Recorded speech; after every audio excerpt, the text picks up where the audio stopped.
Did the Fed just cancel the recession? The Federal Reserve kept the rates unchanged, and that led many people to believe that the recession is not going to happen. Because if there was a clear sign of a recession, the Federal Reserve would have done something in order to prevent a recession or any kind of a financial crisis. That's the job of the Fed. But that is wrong. Because if you watch the meeting very carefully, Jay Powell hinted clearly that we're actually expecting a recession. And there is a very good reason why we haven't lowered the rates. Because if the Fed is going to be very obvious about the fact that there is a recession coming, that will cause panic and chaos within the entire market. And it could lead into a self-fulfilling prophecy where the recession is going to happen much faster and it will be much worse. So here in this video, let's take a look at the facts and the numbers and the data, and you will see that clearly for yourself. The better you understand the dynamic of the economy, the better you know when there is a recession coming, the more you can prepare yourself and take advantage out of it. So give this video a thumbs up and let's get right into it. The Fed has been lowering interest rates since the end of last year, and they have lowered them down from around 5.5% to around 4.5%. That has been really great news for the markets because lowering interest rates leads to a stock market rally. On the other side, lowering interest rates directly means that the Fed is expecting a recession or a financial crisis, so we need to give the economy some kind of a boost in order to prevent that recession from happening, in order to prevent that economic crash to happen, which is why we're lowering down interest rates. But there is something that a lot of people haven't been paying a lot of attention to. The Fed has slowed down quantitative tightening. If you look at the balance sheet of the Fed, it has been actually tightening the economy since 2022 when we had massive inflation over here. This is the balance sheet of the Fed, and you can clearly see that they have been actually getting rid of all of those assets in order to prevent the economy from having hyperinflation. Jay Powell clearly said that we're going to lower down our quantitative easing from $25 billion to as less as $5 billion. Quantitative easing is the opposite of quantitative easing. When the government or the Fed wants to flood the money within the economy, there is an entire process with it. It's not like just the Fed prints the money and simply gives it to everybody else. There is something called open market, where the Fed is going to buy, for example, US government bonds, and by holding US government bonds, the Fed gives the money to the government, and then the government spends that money on infrastructure projects, on education projects, on the military, and that's how money goes through the entire economy. And because these bonds are debt, there is a maturity date for it, which means that sooner or later you have to pay back that money. But when these bonds matures and the government has to pay back the Fed the money that it actually owes, what does the Fed does? Exactly, it simply reinvests that money, giving the government much more time to pay it back. But the process is very interesting that quantitative easing is flooding the market with the cheap money. Quantitative tightening is taking that money out of the economy in order to slow down the economy, because the less dollars are within the entire economy, the more valuable the dollars are going to become. So if you're having massive inflation, you need to do massive quantitative tightening to get that money out of the economy. So up until today, the Fed has been getting $25 billion out of the economy every single month. On one side, it slowed down inflation, but it has also slowed down economic growth. So we are only going to get $5 billion out of the economy every single month instead of $25 billion like we used to do it up until recently. That is a clear sign that the Fed is very worried about the state of the economy, and it wants that money, and it wants that cheap money to still remain within the entire economy, and it does not want to further lower down its balance sheet. Now it will take the government at least 5 months to take out of the economy the exact same amount that it did in the last single month. Just imagine how many more years it's going to take the government, or the Fed in this case, to take all of that cheap money out of the economy. But that cheap money is going to stimulate the economy. On the other side, it is still going to cause some real inflation. The fundamental goal of the Federal Reserve is to slow down inflation. It is not economic growth. Yes, we want the economy to grow. Yes, we want to see the GDP numbers to grow. We want to see the stock market to grow. But the first priority as a Fed we have is to slow down inflation. We're not going to risk inflation at the expense of the economic growth. If it requires for the Fed to crush the economy, to slow down the inflation, it is going to do that. The expectations for the US GDP growth was 2.1% back in December, and they have lowered it down to 1.7%.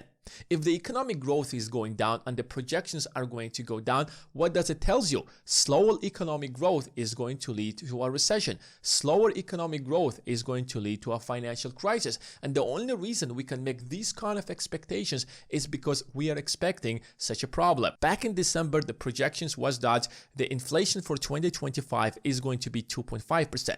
Of course, we're still far away from the 2% goal that the Fed has in front of itself, but 2.5% is actually not bad. However, recent events led the Fed to adjust its expectations, and because they're also slowing down the quantitative tightening, they are actually forecasting that the inflation for this year is going to be 2.7%. The third reason that increases the likelihood of a recession is because consumer sentiment has been going down, and that's because of tariffs. One of the fundamental important things within the entire economy is what people believe is going to happen to the economy, and that is even far more important than what's happening. I know that it sounds counterintuitive, it does not sound logical, but think about it. If people are having positive expectations about the economic growth, they're more likely to spend, they're not going to worry about how they're going to find a job, how they're going to pay the bills, and they're more easy to spend their money. Any kind of spending within the economy stimulates economic growth. And when you have that perspective within the entire economy, then the economy starts to grow. But on the other side, what if we have an opposite situation where people are worried and they're expecting higher prices, they're expecting a recession, they start saving that money? Saving money is a great thing because that's the only way to get financial independence. But if we're talking within the entire economy, we do not want those people to save their money. We want those people to spend their money so that we have higher GDP growth. But based on this number, the consumer sentiment has been going down. People do not believe in the economy as much as they did. And that level has been going down to as low as it has been back in 2020 and 2023. And that's because we have so many tariffs. And that's because we don't know where these tariffs are going to take us to. Even the Federal Reserve, Jay Powell, have mentioned clearly that these tariffs are creating so much uncertainty that we don't even know what kind of policies that we have to take today. If we lower down interest rates and we have so much tariffs, it's going to cause massive inflation. On the other side, what if the US is going to come to an agreement with Canada, Mexico, China, the European Union, and the rest of the world, and there are not going to be any kind of tariffs? So do we have to actually lower down interest rates, or we have to increase interest rates? I believe that the Fed would actually wanted to increase interest rates, but it did not do that because increasing interest rates at this point is certainly going to have some kind of influence or a serious implication on the US economy, and it would have certainly tanked it into a recession. So instead of increasing interest rates, the Fed decided to do something slightly different, which is actually lowering down their quantitative tightening. So that creates a lot of uncertainty, and that drives the consumer sentiment down, and it can turn into a self-fulfilling prophecy. If people are actually expecting that there is a recession, they will spend less, which actually going to lead to a lower economic growth. The fourth reason why a recession is coming is because the Fed is planning to actually lower down interest rates, and you can clearly see that in the graph that I have right in front of me. This is the Fed's dot plot, and each member of the Fed is represented in a yellow dot. So the more yellow dot is on the line, the more likely the Fed's officials believe that is going to be the interest rate for that entire year. So if you take 2025, we have most of the members believe that by the end of this year at least, there are going to be the interest rates will be less than 4%. So that is probably something around 3.75%. Right now the rates are 4.5%, and that means that there could technically be 3 interest rate cuts by the end of the year. That can actually send the stock market to the moon, unless we're going to have a real recession, and then the stock market is most likely not going to grow as much as we expected it. Next year, the Fed expects the rates to be less than 3.5%. Following year, it goes down to around a little over 3%, and so on and so forth. The reason that there is not any kind of drastic changes that it goes to 1% or 0.5% It's because you're not expecting any kind of a financial crisis that could throw the economy into a recession or a serious recession. See, recessions are not as a big deal as depressions are, as a financial crisis like we had in 2020 or 2008. If anything like that is going to happen, then the likelihood of lowering the rates to 0% increases dramatically. But because we're facing such a serious inflation right now, we cannot simply just lower down interest rates as much as we want. We have to lowering down gradually in such a way that they're not going to push inflation above 3%, because we have a target to actually reach a 2% interest rate. Because the goal at the end of the day is to at least reach inflation of 2%. But more and more Fed's officials believe that the interest rates are going to keep going down. There are some officials that believe that we're going to keep interest rates at around 4.5%. Some of them believe that even next year, interest rates are still going to be more than 4%. These people have entire teams who work on understanding the situation on the ground. They have entire teams to understand what exactly is happening with the economy and how real prices are actually increasing.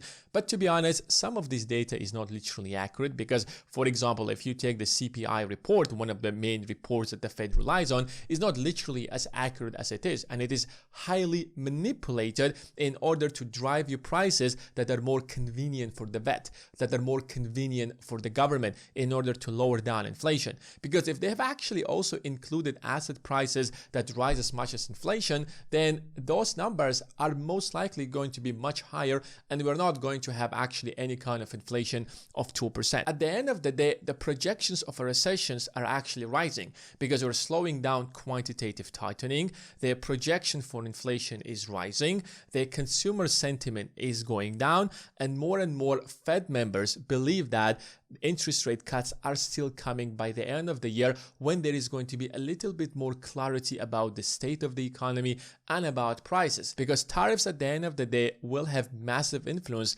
on the prices that you see in the grocery stores, on the prices that you see in the market. So the likelihood of a recession still remains there, and the stock market is certainly going to react to that recession if it's going to happen. The question is that recession is going to be immediate and sudden, or it's going to happen gradually. But regardless of how that recession is going to happen, whether it's going to be immediate or it's going to be sudden, you have to prepare yourself and take advantage out of it, because every opportunity or every crisis presents an opportunity. And if you want to really get good at that, make sure to check the link in the description. That's it for today, guys. Thanks for watching, and see you in the next one.